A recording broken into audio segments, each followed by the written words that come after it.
Hello বন্ধুরা, আজকে আমি প্রতিদিনের মতো আবার তোমাদের সাথে একটি নতুন রেসিপি শেয়ার করতে চলে এসেছি। তা আজকে আমি তোমাদের করে দেখাবো ভিন্ন স্বাদের কাতল মাছের কষা। তার জন্য আমি মাছগুলো প্রথমে হলুদ লবণ মাখিয়ে সুন্দর করে ভেজে নেব। এপাশ ওপাশ লাল লাল করে ভেজে মাছগুলো আমি আস্তে আস্তে প্লেটে নামিয়ে নেব। তারপর আমি পাশে একটা কড়াই বসিয়ে দেব। মাছের মশলাটা আমি একটু ভেজে নেব। তার জন্য আমি কড়াইতে তেল গরম করতে দিলাম।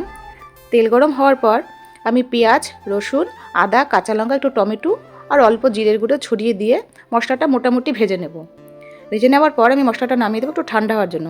এদিকে আমি ওই কড়াইতে ফোড়নের জন্য কাঁচা পেঁয়াজ, টমেটো, একটু গরম মশলা আর তেজপাতা ফোড়ন দিয়ে আর অল্প কালো জিরা ফোড়ন দিয়ে মশলাটা সুন্দর করে ভেজে নেব। আর এদিকে আমি মিক্সচার জারে সেই ভেজে রাখা মশলাটা ঢেলে দেবো। পেস্ট করার পর সেই মশলাটা আমি পুনরায় আবার ওই কড়াইতেই ঢেলে দেবো। মশলাটা কষার পর পরিমাণ মতো হলুদ ও লবণ ছড়িয়ে দিয়ে মশলাটা ভালো করে কষাবো।